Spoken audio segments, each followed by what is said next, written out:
السلام عليكم ورحمة الله وبركاته. إن الحمد لله نحمده ونستعينه ونستغفره ونعوذ بالله من شرور أنفسنا ومن سيئات أعمالنا. من يهده الله فلا مضل له ومن يضلل فلا هادي له. أشهد أن لا إله إلا الله وحده لا شريك له وأشهد أن محمدا عبده ورسوله. اللهم صل وسلم على نبينا محمد وعلى آله وصحبه أجمعين. أما بعد. Ada beberapa soalan dihantar kepada saya dari jemaah tuan-tuan. Yang pertama, sikap orang yang suka berbohong serta suka merendah orang lain dan merasakan diri yang hebat. Berbohong, suka merendah orang lain dan merasakan diri hebat. Dari segi perhubungan dengan masyarakat, bolehkah kita sisihkan orang jenis ini? Wallahu ta'ala alam. Dia isu sisihkan orang yang memiliki akhlak yang buruk ni ditimbang antara maslahah dan mafsadah, ditimbang antara kesan baik dengan kesan buruk. Kalau dengan menyisihkan dia lagi teruk dia, jangan disisihkan. Jadi kalau kita sisih dia mendatangkan keburukan kepada kita, jangan sisihkan juga. Tapi kalau menyisihkan dia tu mendatangkan kebaikan untuk diri dia dan lainnya, maka baik sisihkan dia. Itulah dia diukur pada maslahah dan mafsadah, ataupun manfaah dan mafsadah, manfaat dan keburukan. Kalau banyak kebaikan, maka kita sisihkan dia. Kalau tak ada keburukan di sana, maka kita dengan menyisih dia tak ada keburukan, maka kita sisihkan dia. Begitulah pertimbangan dalam bab yang berkaitan ataupun memulaukan orang. Itu perkara yang perlu ditimbangkan. Nabi SAW pernah memulau 3 orang sahabat, antaranya Ka'ab bin Malik, kerana tidak menyertai peperangan Badar selama 50 hari. Nabi pulaukan dia. Dan ternyata Ka'ab bin Malik radhiyallahu anhu sahabat yang mulia, orang yang saleh. Dia bertaubat kepada Allah, dan pada hari yang ke-50 turun ayat Al-Quran. Allah Subhanahu wa taala menerima taubat mereka bertiga. Jadi itu merupakan satu dalil yang menunjukkan boleh memulaukan orang tertentu, itu pun jika mendatangkan kebaikan, seperti yang saya terangkan sebentar tadi. Wallahu a'lam. Ada satu lagi soalan dari jemaah tuan-tuan hantar kepada saya tentang satu artikel ataupun satu posting dalam Facebook yang bertajuk jawapan atas tuduhan dan fitnah adat Melayu yang dianggap bertentangan dengan syariat oleh Wahabi. Tak tahu dia maksudkan kepada siapa. Tapi perkara-perkara yang seumpama ini, pertama sekali saya nak pesan kepada tuan-tuan siapa sahaja, maklumat-maklumat yang diambil daripada internet perlu kita kenal siapa orang tu. Itu pertama sekali. Kalau kita tak kenal siapa orang tu, maka jangan kita ambil maklumat daripada dia. Kedua, kadang-kadang orang ni, orang tak kata kat dia pun dia berasa orang kata kat dia. Saya baca sekali lalu posting ni, dia tak faham apa yang orang bincangkan, lalu dia nak ulas. Ini masalah yang berlaku dalam kalangan ramai netizen. Masalah dia apa? Masalah dia tak nak mengaji. Orang cakap lain, dia faham lain. Lalu dia tuduh orang kata sesuatu yang orang tu tak kata pun.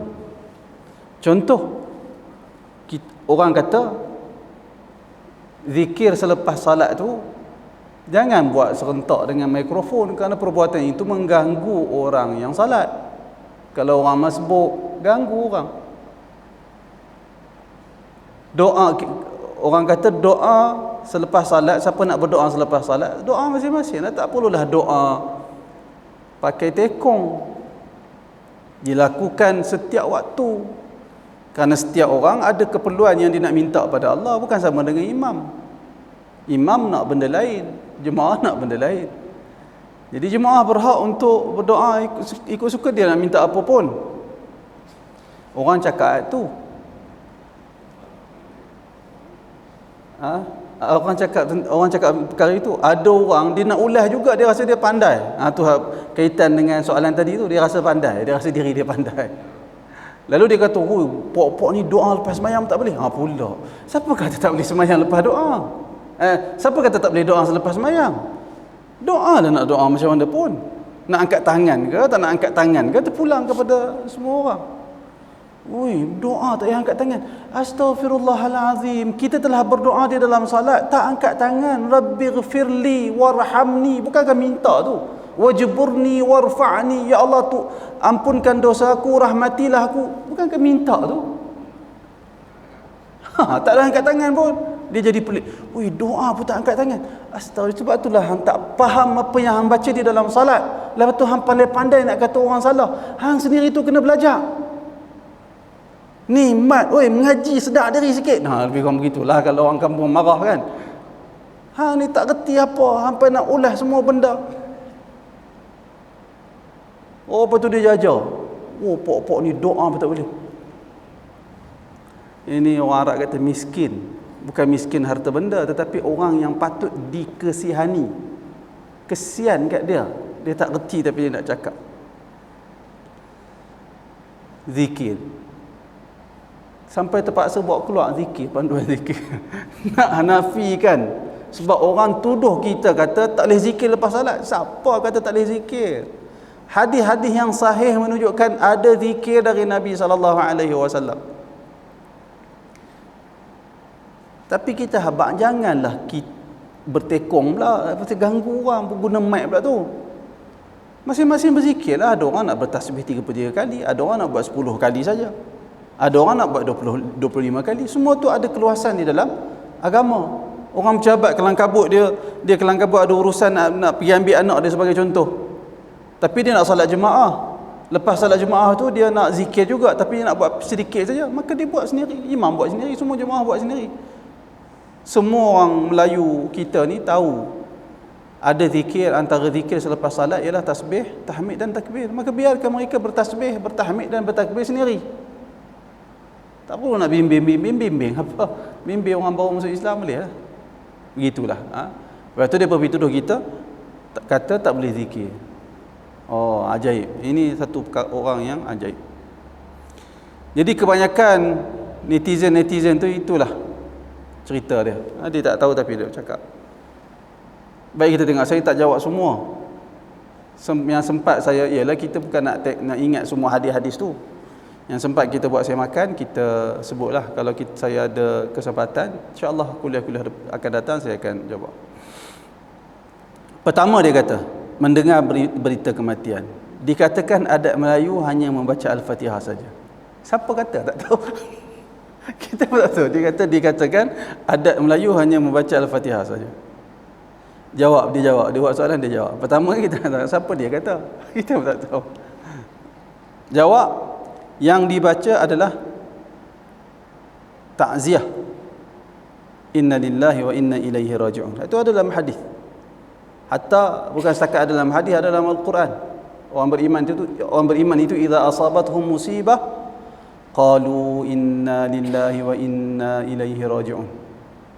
Orang yang beriman itu apabila kena pada mereka musibah, mereka akan berkata inna lillahi wa inna ilaihi raji'un. Itu Quran sebut. Nabi tambah lagi bacaan. Apa dia? Allahumma ajurni fi musibati wa akhlif li khairan minha. Ya Allah, berilah pahala atas musibah yang melanda aku ini dan gantilah dengan sesuatu yang lebih baik daripadanya. Itu istirja', ucapan yang Nabi ajak bila kita kena musibah. Bukan setakat innalillah saja. Siapa yang tak hafal hadis tu, dia baca innalillah. Siapa yang nak lebih lagi, dia hafal doa bacaan yang Nabi ajak, iaitu Allahumma ajurni fi musibati wa akhlif li khairan minha. Maka orang-orang yang tak ada kerja macam penulis ni, sepatutnya dia kempen untuk orang hafal Allahumma ajurni fi musibati wa akhlif li khairan minha. Doa yang tak pernah didengar dari dahulu, tak pernah dengar. Kebelakangan ni baru wujud doa ni, rupanya ada dalam hadis yang sahih. Lalu sepatutnya masyarakat yang kalut benda yang tak tak ada asal usulnya, lebih baik dia berusaha untuk menyebarkan kebaikan kepada orang ramai. Kemudian dia kata, Rasulullah bersabda di sebuah hadis, jika salah seorang di antara kalian meninggal dunia, maka jangan tahan jenazahnya, segera bawa dia ke kuburnya dan dibacakan surah Al-Fatihah di dekat kepalanya dan surah Al-Baqarah dekat kakinya di kuburnya. Hadis riwayat Tabarani dan Baihaqi. Pertama, hadis ni tak sebut macam dia faham. Dia kata, dikatakan adat Melayu hanya baca Al-Fatihah sahaja. Lepas tu dia sebut yang dibaca adalah ta'ziah, innalillah. Ini innalillah, ini ta'ziah. Innalillah tu tak sebut ta'ziah, innalillah tu disebut sebagai bacaan istirja'. Ta'ziah kepada orang yang ditimpa musibah, innalillah ma a'ta wa lahu ma akhadh wa likulli syai'in 'indahu li ajalin musamma fasbir wahtasib. Itu baca sebutan ta'ziah, antara sebutan ta'ziah, bukan innalillah. Kemudian hadis ni tentang keadaan di kubur, bukan takziah. Oh, tapi penat nak layan jawapan begini. Orang yang tulis ni dia tak tahu apa. Kita nak kena jawab pasal takziah, innalillah tu kita nak kena jawab, nak kena Al-Fatihah. Hadis ni telah dinilai sebagai hadis yang daif ataupun hadis yang lemah oleh para ulama. Antara yang menilai hadis tu sebagai hadis yang lemah, hadis yang tadi baca Al-Fatihah di dekat dengan kepala jenazah, dekat dengan bahagian kepala kubur, dan baca surah Al-Baqarah dekat dengan bahagian kaki kubur. Hadis ni tuan-tuan telah dinilai sebagai hadis yang lemah. Siapa yang menilai dengan ni? Iaitulah Al-Imam Ibnu Hajar Al-Haythami dengan tha. Imam Ibnu Hajar Al-Haythami Asy-Syafi'i, ulama mazhab Syafi'i. Kalau siapa-siapa boleh rujuk kitab, bukalah kitab Majma'uz Zawaid wa Manba'ul Fawaid oleh Ibnu Hajar Al-Haythami. Dia yang sebut hadis ni dhaif. Setelah dia sebut hadis ni, dia kata Ani bin Umar qala sami'tu Rasulullah sallallahu alaihi wasallam yaqul idza mata ahadukum fala tahbisuhu wa asri'u bihi ila qabrihi وليقرأ عند رأسه بفاتحة الكتاب وعند رجليه بخاتمة سورة البقرة في قبره. Yang bermaksud daripada Ibnu Umar, katanya aku telah mendengar Rasulullah bersabda, apabila mati seseorang daripada kamu, maka jangan kamu semua halang dia, maksudnya jangan kamu tahan dia, pergi segera bawa ke tanah perkuburan. Wa asri'u bihi ila qabrih, segera bawa dia ke kubur dia. Wal yaqra 'inda ra'sihi bi fatihatil kitab, maka bacalah berhampiran dengan kepalanya surah Al-Fatihah, wa 'inda rijlaih, dan berhampiran dengan dua kakinya, bi khatimati suratil baqarah fi qabrih, dengan penghujung surah Al-Baqarah di kubur jenazah tadi. Kata Al-Haythami dalam kitab Majma'uz Zawaid wa Manba'ul Fawaid, dia kata rawahu Tabarani fil Kabir. Hadis ini diriwayatkan oleh Tabarani, Al-Imam Tabarani, di dalam Al-Mu'jamul Kabir, nama kitab. Wa fihi, dalam sanad hadis ni ada Yahya ibn Abdillah Al-Babili, tak silap saya nama dia, nama orang yang meriwayatkan hadis. Kemudian kata Al-Haythami, wa huwa dhaif, orang ni lemah. Lemah apa? Lemah pada periwayatan. Riwayat hadis Nabi yang dia habaq tak kuat untuk kita yakini riwayat tu hadis Nabi. Dia begitu. Jadi di kalangan ulama dia tak mau, di kalangan ulama tu ada yang berpandangan kita tak akan buat amalan-amalan yang berdasarkan hadis-hadis yang lemah sebegini. Apatah lagi benda-benda yang ada kepastian pemilihan sesuatu surah tertentu dan kaifiat tertentu. Jadi sebahagian ulama tak nak amalkan perkara itu. Dalam masa yang sama, kalau seseorang dia nak baca, ada siapa-siapa halang? Ada siapa halang tuan? Dia pergi ziarah kubur, dia duduk dekat bahagian kepala kubur tu, dia baca Bismillahirrahmanirrahim, Alhamdulillahirabbil alamin. Ada siapa halang? Tak ada siapa halang. Sebab tu bagi saya tak ada isu benda ni. Siapa yang halang? Tak ada siapa halang baca. Cumanya dari sudut hadis itu dinilai sebagai hadis yang lemah oleh sebahagian ulama. Kemudian kita tanya, orang yang nak baca itu dia nak jelas, dia nak baca itu sebab apa? Kenapa dia nak baca? Kadang-kadang orang kita dia pun tak faham. Kenapa dia nak baca?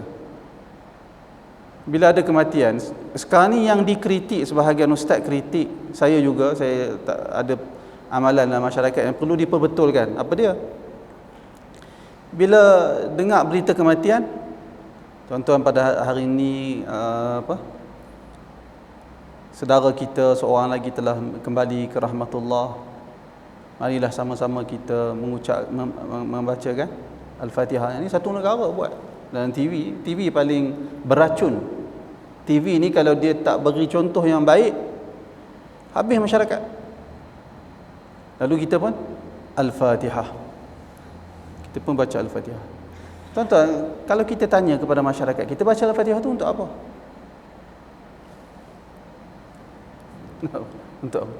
Sebahagiannya kita Al-Fatihah duduk dia. Itu Kristian duduk dia, bukan Al-Fatihah tu. Duduk bertafakur seketika tu Kristian. Kerana kita tanya, kenapa masyarakat kita baca Al-Fatihah? Bukan kata tak boleh. Tanya dulu, kenapa baca Al-Fatihah? Rata-rata budak muda kita yang tak mengaji, dia ikut-ikutan saja. Orang ramai buat, takkan salah kot baca Al-Fatihah. Bukan masalah salah baca Al-Fatihah, hang baca tu pasal apa? Kebanyakan tak boleh jawab. Tak percaya tanya. Majoriti budak muda kita, budak muda, bukan setakat budak muda, orang dewasa pun. Okey, baca Al-Fatihah nak buat apa? Dia tak tahu. Macam mana buat amalan satu benda yang tak tahu apa nak buat? Kalau orang dia mengaji sikit, dia kata, ustaz, saya baca Al-Fatihah kerana nak sedekahkan pahala kepada jenazah. Itu orang tu mengaji sikit lah. Tak apalah. Pandangan tu dia nak pegang pandangan tu. Ada sebahagian ulama benarkan. Ada sebahagian ulama benarkan ataupun berpandangan boleh sedekah pahala bacaan Al-Quran kepada jenazah tertentu. Bahkan bukan sebahagian, majoriti ulama benarkan. Yang tak benarkan siapa? Imam Syafi'i. Imam Syafi'i yang tak benarkan. Berdasarkan perkataan Al-Imam Ibnu Katsir ketika menafsirkan ayat Al-Quran, wa an laysa lil insan illa ma sa'a, dalam Al-Quran sebut tidak ada bagi manusia itu sesuatu pahala melainkan apa yang dia usahakan. Kata Imam Syafi'i, dia nak dapat pahala macam mana? Bukan dia yang baca, orang yang baca. Itu pandangan Imam Syafi'i, tapi majoriti kata boleh. Sebab tu saya kata kalau dia baca dengan niat itu tak ada masalah. Tapi masalahnya, kenapa bila dapat berita Al-Fatihah, dapat berita Al-Fatihah, sepatutnya kita bukan begitu caranya. Tuan-tuan saudara kita telah kembali ke rahmatullah, sama-samalah kita memperbanyakkan doa supaya Allah Ta'ala memberi keampunan kepada dia. Itu sebenarnya. Itu sebenarnya. Tuan-tuan doalah. Kalau jumpa ahli keluarga dia, sampaikan takziah. Sebutlah, beri semangat kepada keluarga dia. Sesungguhnya kita ni semua adalah milik Allah. Apa yang Allah Ta'ala berikan kepada kita itu milik Allah. Apa yang Allah Ta'ala ambil itu milik dia juga. Setiap sesuatu di sisi Allah telah ada waktu yang telah ditetapkan oleh Allah Subhanahu wa Ta'ala. Fasbir wahtasib, oleh kerana itu bersabar dan harapkanlah pahala dari Allah. Itulah lafaz ta'ziah. Kita Al-Fatihah baca. Lepas tu nak baca Al-Fatihah tak lepas. Kumak kami baca apa pun tak tahu. Lepas tu habis, selesai. Kalau tuan-tuan ambil masyarakat kita 10 orang dengar bacaan Al-Fatihah dia boleh jadi imam ke tak? Tu pun satu hal juga, demam kita dengar. Yang mana alif, yang mana ain, yang mana sin, yang mana shin, yang mana sad, yang mana qaf. Itu pun kelang kelibut, itu pun Al-Fatihah satu. Wallahu a'lam. Jadi kena jelas terlebih dahulu apa yang dibincangkan oleh uh, kumpulan yang kita tak setuju tu, dengar dulu elok-elok, jangan ikut dan sahaja. Satu lagi saya nak ulas tentang perkara yang dia timbulkan ini, tanam jenazah dia tulis. Ni budak ni tak mengaji, abang akan lihat tulis tanam jenazah. Orang Melayu dengar tanam jenazah tu dia kata kasarnya. Betul tak? Tanam jenazah. Orang sebut orang Melayu ni punya lembut bahasanya, dia kata simpan atau ke bumi. Tanam ni dia kata tanam kucing, tanam bangkai kucing kan. Orang Melayu biasanya simpan, kalau bahasa kampung dia sebut tanam kan. Bila tanam, bila simpan, adab tu. Tapi budak ni dia tanam jenazah. Jirus air dengan jak yang diikat kain putih. Tabur bunga, tabur batu, wallahu akbar. Dia kata jirus air. Dalam kitab Al-Um karangan karya Imam Syafi'i dan kitab Sunanul Kubra karya Imam Baihaqi disebutkan. Pertama sekali tuan-tuan, dia sebut kat sini jirus air dengan jak yang diikat kain putih. Nak cari mana jak zaman Nabi tu? Kain putih nak cari kain mana? Nak pakai baju pun cukup-cukup pakaian saja, bukan macam zaman kita. Perca kain, sampai ada perca kain dalam masyarakat kita ni, banyak sangat kain. Zaman dulu, sekarang tak ada perca kain. Dulu perca kain punya banyak kain, lebih-lebih kain tu gabung-gabung buat bantai, sarung bantai lah apa semua. Banyak kain. Zaman Nabi bukan ada banyak kain. Orang miskin hanya ada pakaian seperti kain ihram tu saja. Membalut, meletak, sangkut di atas badan dan ikat pada pinggang. Itu saja kain zaman dulu. Pakaian yang dinamakan thawb, baju. Macam ada lengan, ada leher ni, thawb. Dulu, bahasa dulu. Bukan ada banyak, tak ada banyak. Selai dua, siapa yang ada dua helai thawb, orang kaya.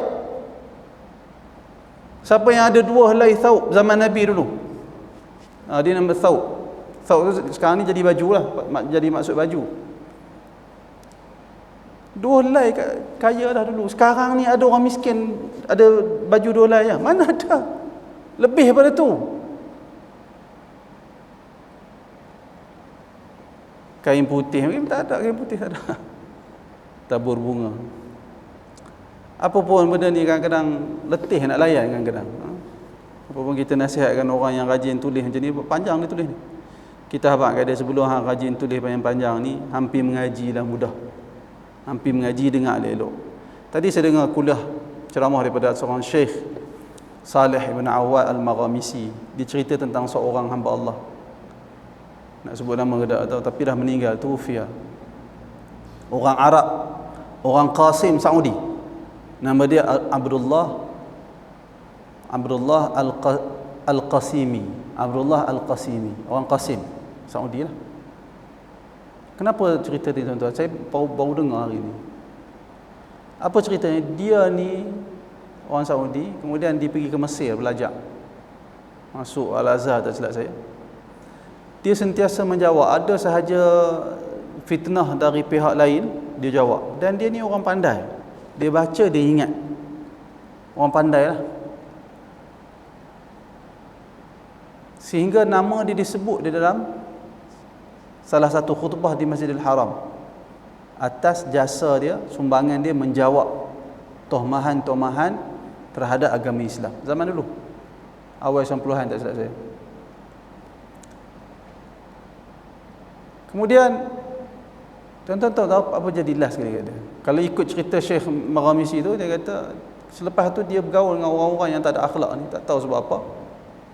Tetapi ikut ceramah Maghamisi tu, dia kata inilah orang yang dia jawab tu, dia tak ada ikhlas. Dia nakkan kemasyhuran, lalu menyebabkan dia ghurur, dia rasa diri dia hebat, dia rasa pelik dengan diri dia, pandai daripada orang lain. Tuan tahu apa kesudahan dia? Dia murtad. Bukan orang Melayu, orang Arab mengaji pengajian Islam.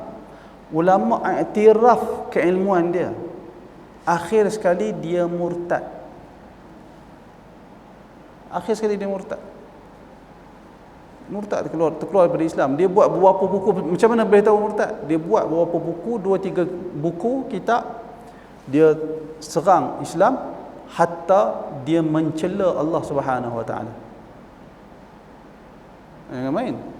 Jangan dok rajin mengaji tak mengaji. Tu orang mengaji. Boleh jadi macam tu.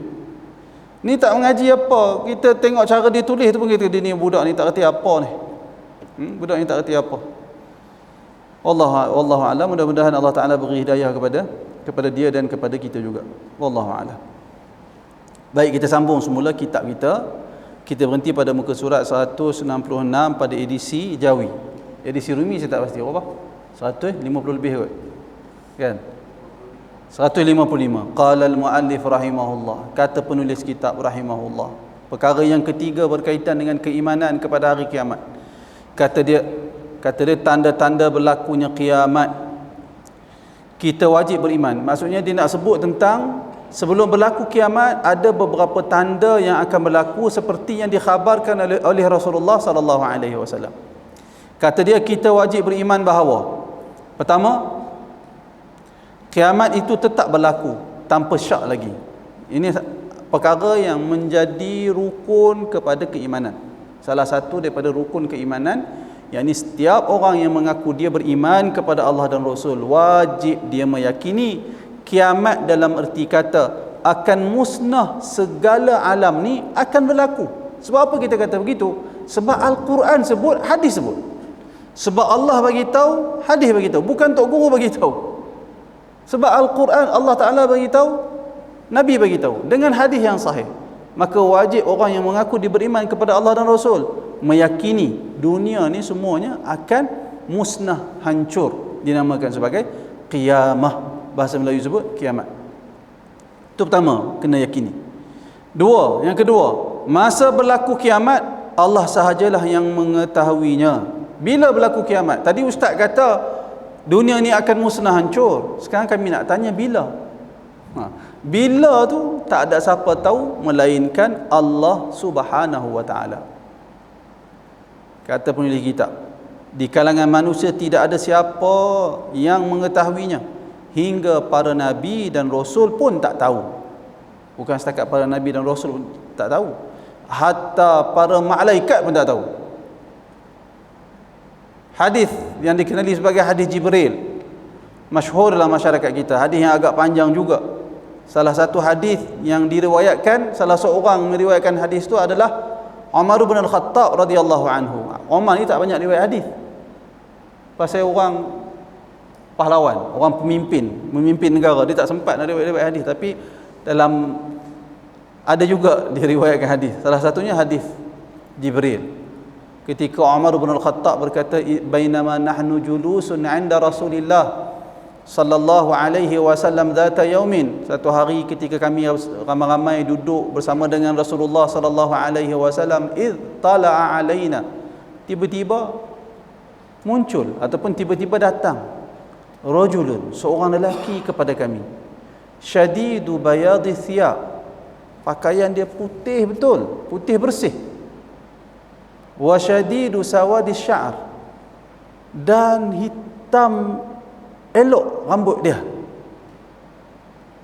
la yura minhu min athari safar, tak ada kesan-kesan permusafiran, wala ya'rifuhu minna ahad, kami seorang pun tak kenal siapa dia orang tu. Nak abang kata lelaki ni pelik. Orang Madinah, di Madinah, sekitar Madinah dulu tuan-tuan, dia bukan besar macam kampung kita ni.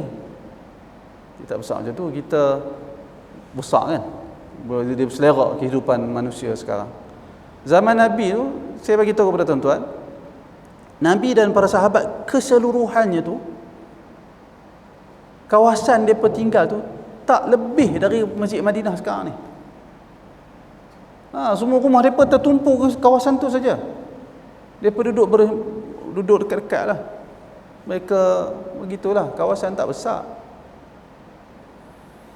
Kan itu Umar kata, orang lelaki ni pelik, kami tak kenal dia siapa. Kalau dari kalangan orang Madinah mesti kami kenal. Kami tak kenal. Tapi masalahnya bila kami tak kenal, biasanya datang dari tempat yang jauh. Zaman dulu datang dari tempat yang jauh bukan naik kereta, bohekon dalam kereta, bukan. Naik unta, naik kuda, terpaksa menempuh perjalanan yang jauh. Bila dia sampai mesti kusut masai rambut dia, berdebu baju dia, mesti punya. Habis janggut ni apa semua panjang, habis semua tak terurus. Sebab tu ada riwayat tuan-tuan akan tengok Nabi kadang-kadang buat tocang rambut. Buat tocang ataupun dandan. Nabi dandan rambut ni terutamanya ketika bermusafir. Sebab apa? Tak nak bagi rambut tu jadi kusut masai lah. Jadi Nabi buat dandan rambut. Kerana rambut Nabi paling panjang mencecah bahu. Biasanya tahap telinga. Panjang lah juga. Ni sebab orang lelaki. Kerana Nabi ni segak orang dia. Jadi Nabi suka buat dandan. Kerana ada tujuan. Orang kita kalau buat dandan, orang lelaki, orang Melayu kata apa? Pondan. Orang apa? Pondan ataupun orang kata, buang tabiat budak ni. Bukan suasana Melayu. Arab macam tu sebab Arab dahulu. Sekarang ni pun tak tahu, saya pergi Arab, tak pernah tengok orang buat dandan macam tu orang lelaki. Tak pernah tengok lah, tak tahu. Sebab tak ada keperluan. Tak ada kerja nak buat satu pintai, satu rambut sikit-sikit, tak sempat nak buat sekarang ni. Dahulu mereka buat begitu. Jadi Omar bagi tahu tiba-tiba datang seorang lelaki. Pelik lah, kami tak kenal, tapi tak ada kesan-kesan dia menempuh perjalanan yang jauh. Kemudian Nabi kata, fajalasa ila Nabi sallallahu alaihi wasallam. Tiba-tiba dia pergi duduk dekat dengan Nabi sallallahu alaihi wasallam dalam bentuk wa asnada rukbatayhi ila rukbatayhi. Dia melagakan dua lutut dia dengan dua lutut Nabi. Maksudnya duduk berdepan tu, macam kita duduk tahiyat awal tu, lagakan lutut dia dengan lutut Nabi, dekat sangat. Wa wada'a kaffayhi ila fakhidayhi. Kemudian dia letakkan dua telapak tangannya di atas paha dia. Sebagai ulama kata dia letak tangan atas paha Nabi. Tapi saya ingat letak tangan dia di atas paha dia. Wa wada'a kaffayhi ila fakhidayhi thumma qala. Tiba-tiba dia kata, ya Muhammad, soalan dia tu, ya Muhammad, akhbirni 'anil Islam. Muhammad, wahai Muhammad, cerita kat aku tengok Islam tu apa? Dia katanya macam tu. Kata Umar, fa'ajibna lahu. Orang ni satu macam punya perangai kan. Cerita kepada aku tentang Islam. Lalu Nabi SAW sebut, al-Islam an tashhada an la ilaha illallah wa anna Muhammadar Rasulullah wa tuqimas salah wa tu'tiyaz zakah wa tasuma Ramadan wa tahujjal baita an istata'ta ilaihi sabila. In istata'ta ilaihi sabila. Nabi sebut rukun Islam yang 5. Lepas habis Nabi jawab tu, lelaki tu kata, sadaqt. Betul jawapan tu. Umar kata, lagi kami pelik. Yas'aluhu wa yusaddiquh. Dia tanya, apa tu dia kata betul. Orang ni tu macam ni. Tapi Nabi jawab. Sahabat tengok je lah, tak kata apa. Kemudian tanya lagi dia, ya Muhammad, dia kata, akhbirni 'anil iman. Cerita pula kat aku tentang iman. Iman tu apa? Lalu Nabi kata, al-iman an tu'mina billahi wa malaikatihi wa kutubihi wa rusulihi wal yaumil akhir wa tu'mina bil qadri khairihi wa syarrihi. Nabi sebut rukun iman yang 6. Dia kata, sadaqt, betul apa yang kamu jawabkan tu. Akhbirni 'anis sa'ah, ataupun akhbirni 'anis sa'ah. Cerita, bagi tahu pula kat aku bila kiamat berlaku. Nabi jawab apa? Mal mas'ulu anhu bi'a'lama minasail.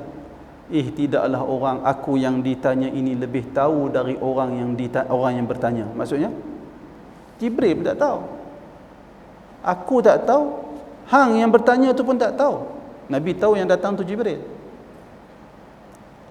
Kemudian lelaki tu kata, fa akhbirni an amaratiha. Bagi tahu juga pula dekat aku tentang tanda-tanda kiamat. Ni yang sedang kita bincangkan.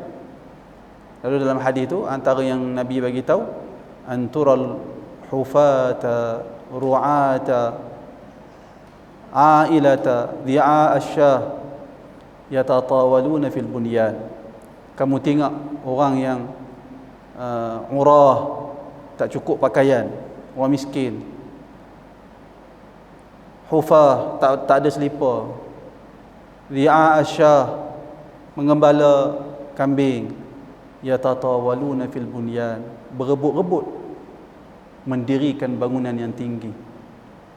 Itu antara tanda. Demikian juga Nabi sebut, wa antalidal amatu rabbaha, dan seorang ibu akan melahirkan tuannya. Itu antara tanda hari kiamat. Tuan-tuan, saya tanya kat tuan-tuan, ketika tu Nabi duduk kat mana Nabi sebut? Hadis yang saya sebut tadi ni, waktu Nabi sebut tu Nabi duduk di mana? Duduk di Madinah. Tuan-tuan, sekarang Madinah, dulu Madinah tak ada bangunan, rumah orang saja. Madinah tu bagi tahu kan tuan, dulu zaman Nabi dulu, sebelum Nabi berhijrah, kita sebut apa? Tempat wabak, tempat penyakit. Madinah tu tempat penyakit. Sebab tu ada hadis sahih, Nabi minta kepada Allah, Nabi doa supaya dipindahkan penyakit yang ada di Madinah tu ke tempat lain. Saya tak ingat tempat apa, Juhfah ke apa, saya tak ingat. Nabi minta supaya dipindahkan penyakit yang ada di Madinah pergi ke tempat lain. Zaman tu orang Arab beranggapan Madinah ni tempat penyakit. Siapa yang pergi Madinah mesti kena penyakit, tempat tak sihat. Tapi hari ni Madinah macam mana? Tinggi bangunan berebut-berebut. Arab Badui yang dahulunya miskin, ri'a asyah, mengembala kambing, hufah, urah, tak ada selipar, tak cukup pakaian, jadi kaya raya sekarang ni.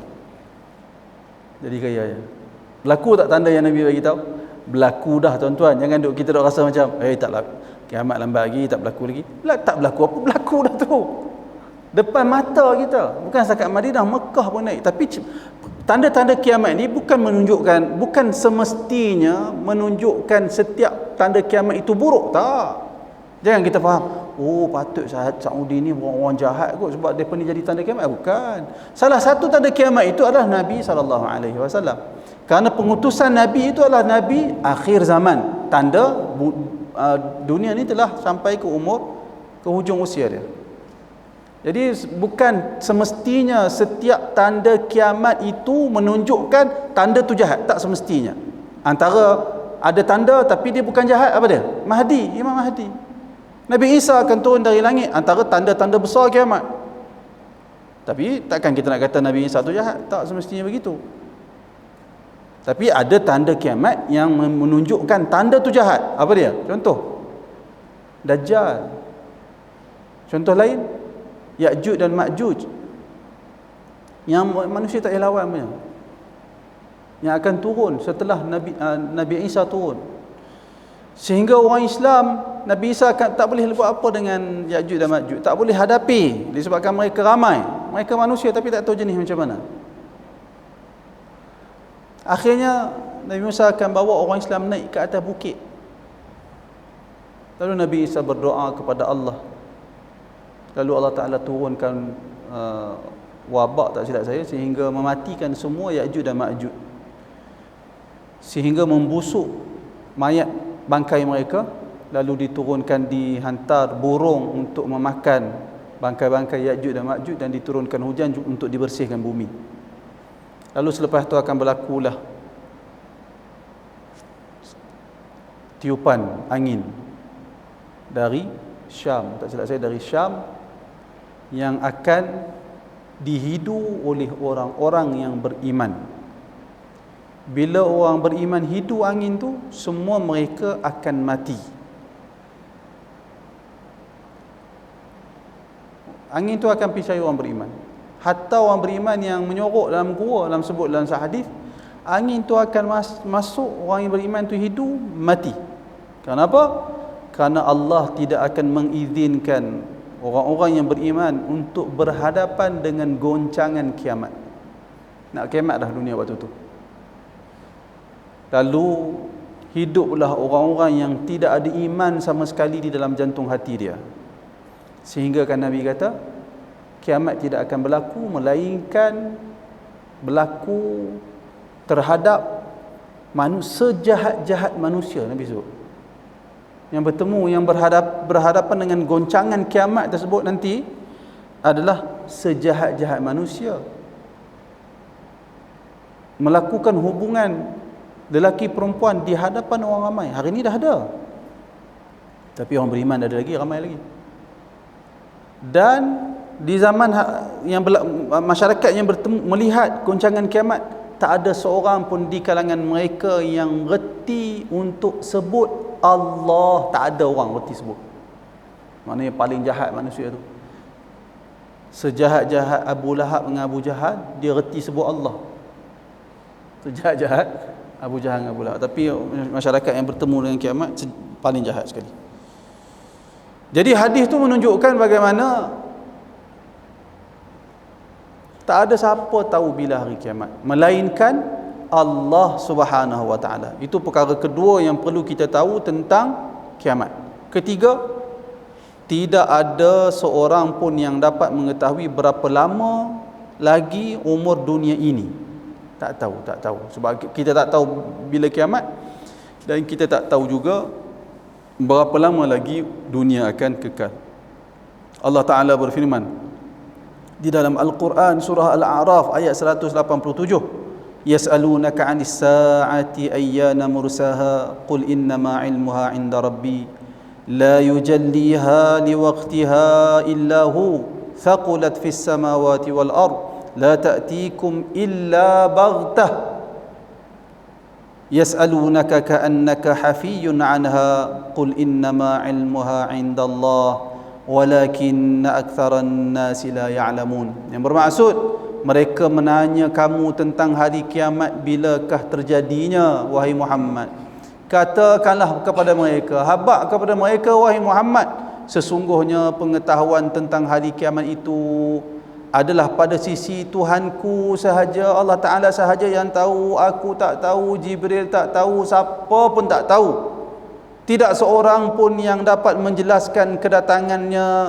Tidak ada seorang pun yang dapat menjelaskan kedatangan sampai ke hari kiamat selain daripada Dia. Allah Ta'ala sahaja yang tahu berapa lama usia bumi ini akan kekal. Tak ada siapa tahu, Allah Ta'ala sahaja yang tahu. Hari kiamat itu adalah amat berat huru-haranya bagi makhluk yang di langit dan di bumi. Kemusnahan hari kiamat itu perkara yang begitu dahsyat, berat bagi makhluk yang berada di bumi maupun di langit. Lagi maksud Al-Quran, hari kiamat itu tidak akan datang melainkan dengan baghtah, tiba-tiba dia main. Tiba-tiba. Masyarakat yang bertemu dengan kiamat tak beriman, tak ada yang beriman. Mana mereka tahu tentang kiamat? Mereka tak tahu. Mereka tengok matahari terbit sebelah barat tu, mereka tak peduli dah. Mereka akan tengok fenomena, jadi fenomena alam, subhanallah. Mereka tak kata subhanallah lah kan. Dia kata, woi, matahari naik sebelah barat lah, selalu naik sebelah timur. Oh, mereka barangkali mereka seronok macam kita hari ni kan.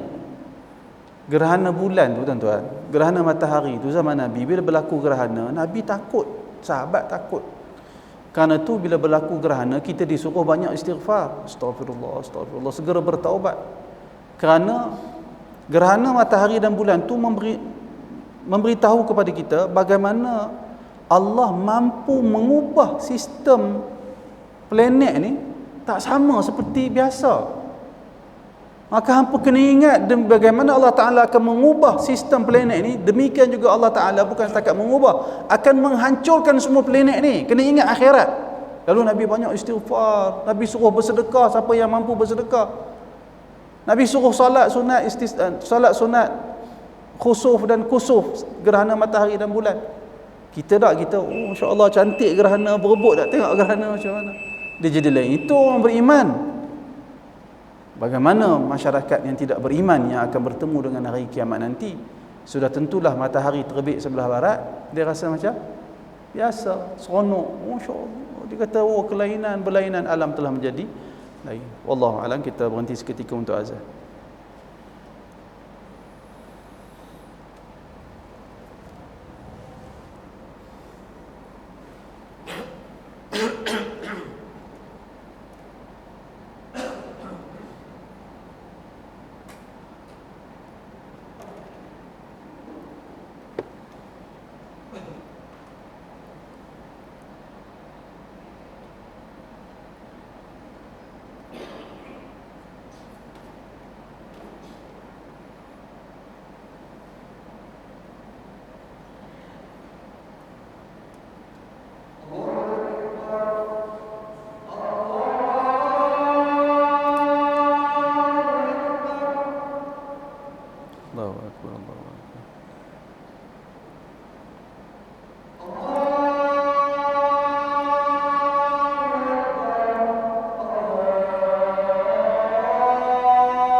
salli wa sallim ala nabiyyina Muhammad. Allahumma rabb hadhihi ad-da'wati at-tammah wa salati al-qa'imah.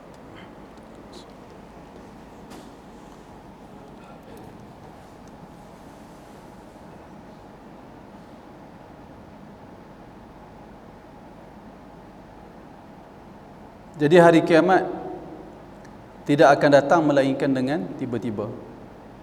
Kata Allah Subhanahu wa taala seterusnya, yang bermaksud mereka bertanya kamu wahai Muhammad seakan-akan kamu benar-benar mengetahuinya, sedangkan Nabi juga tidak mengetahui bilakah akan berlaku kiamat. Kalau Nabi tak tahu tuan-tuan, ada tak di kalangan ulama yang tahu? Jawapan dia, tak ada juga. Walaupun ada di kalangan mereka yang cuba meneka, ada di kalangan mereka yang cuba meneka, tapi kita tak ambil lah pandangan tu, kerana Allah dan Rasul telah memberitahu tak akan mengetahui tentangnya melainkan Allah.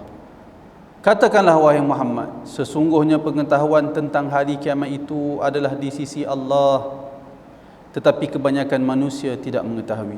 Surah Al-A'raf ayat 187. Kata penulis kitab lagi, wajib kita beriman dengan alamat kiamat menurut keterangan yang sabit daripada Rasulullah sallallahu alaihi wasallam, iaitu lalu dia sebut beberapa tanda ataupun alamat hari kiamat. Kita tak tahu bila berlaku, tetapi Nabi sallallahu alaihi wasallam telah memberitahu kepada kita beberapa tanda yang akan berlaku sebelum berlakunya kiamat. Insya-Allah kita akan sambung tanda-tanda ni pada kuliah akan datang insya-Allah. Wallahu alam. Tuan-tuan ada soalan? Kuliah minggu depan insya-Allah kita mula daripada alamat-alamat kecil yang pada umumnya terdiri daripada kerosakan manusia pada akhir-akhir zaman. Wallahu a'lam. Ada soalan anda? Ya.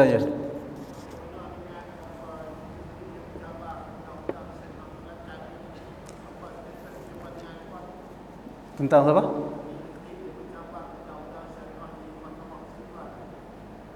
Siapa ni? Siapa?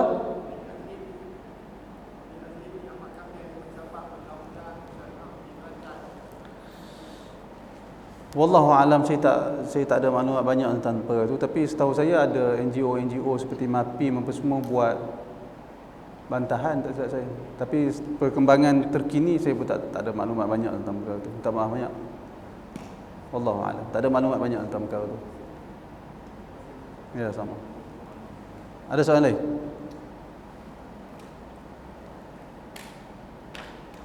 Tapi tuan-tuan, kalau ada macam NGO MAPIM ke ajak kita suarakan bantahan kepada apa-apa yang seperti mengganggu kepentingan orang Islam, maka kita join.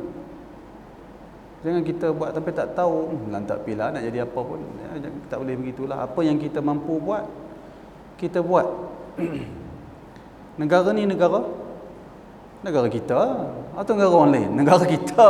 Kena sayang negara kita, maka wajib kita mempertahankan Islam dalam negara ni. Wajib kita mempertahankan Islam dalam negara ni. Negara ni adalah negara orang Islam. Negara ni adalah negara orang Islam, maka setiap orang Islam wajib mempertahankan negara ini dari sebarang campur tangan dari mana-mana pihak. Jangan yang seolah-olah yang tiga R kan, benda yang tak boleh disentuh ni kita saja tak boleh sentuh pada orang lain. Tiba-tiba orang lain boleh kacau apa yang kita nak. Itu tak boleh macam tu. Kena adil lah. Kalau betul-betul kena adil lah. Kita tak sikit-sikit cakap, kita ganggu agama orang lain. Tiba-tiba orang lain nak kacau agama kita. Ajak hadis 40 orang kacau, tak boleh mengajak di sekolah. Kita nak nyatakan sokongan kita kepada saudara kita di Palestin, orang Islam dibunuh. Ni ada siapa mana-mana tak tahu orang Islam dibunuh di Palestin, dibom budak-budak, orang perempuan di hospital dibom. Hospital. Jahatnya Zionis syaitan. Ada siapa tak tahu? Semua orang tahu. Kita tak boleh tunjukkan bantahan. Nak takbir tak boleh. Apa dia ni? Bukan, ini negara orang Islam. Orang Islam berhak untuk menyatakan suara, membantah tindakan zalim terhadap saudara kita. Kenapa tak boleh buat pula benda tu? Jadi benda-benda macam tu kita jangan, alhamdulillah, Perlis dah 2 kali dah buat himpunan membantah Zionis apa yang berlaku di Palestin. Kerajaan negeri buat. Itu yang pertama. MB turun sekali. MB turun dan nyatakan bantahan dekat Masjid Alwi. Kemudian buat 2 minggu selepas tu buat pula kali kedua. Kalau kita tahu benda-benda macam tu, tuan-tuan, kita pi. Jangan masjid ni kosong dah lah. Jangan masjid ni kosong pula. Biasanya bantahan-bantahan tu buat di Kangak, buat di Masjid Alwi. Jadi yang sepatutnya kita pergi bagi ramai. Kerana memang perkara-perkara yang macam tu dunia melihat. Bahkan orang saudara kita di Palestin, mereka pun merasai orang Islam seluruh dunia bersama dengan mereka. Orang Palestin sendiri sebut.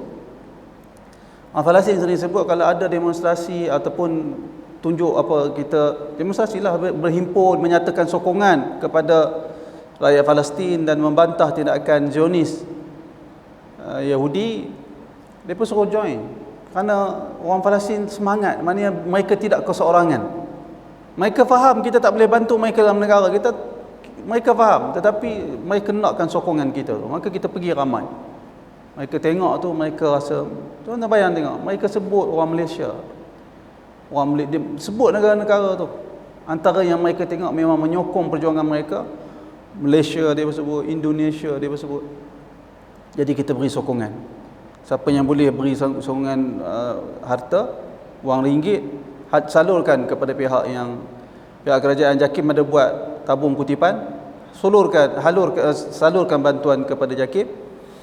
Dan kalau ada perhimpunan ramai membantah kezaliman Zionis, kita join sekali, menyatakan kesatuan kita, sokongan kita kepada orang Islam. Jangan kita duduk rumah aja. Sama juga kes yang Tuan Haji tanya tadi.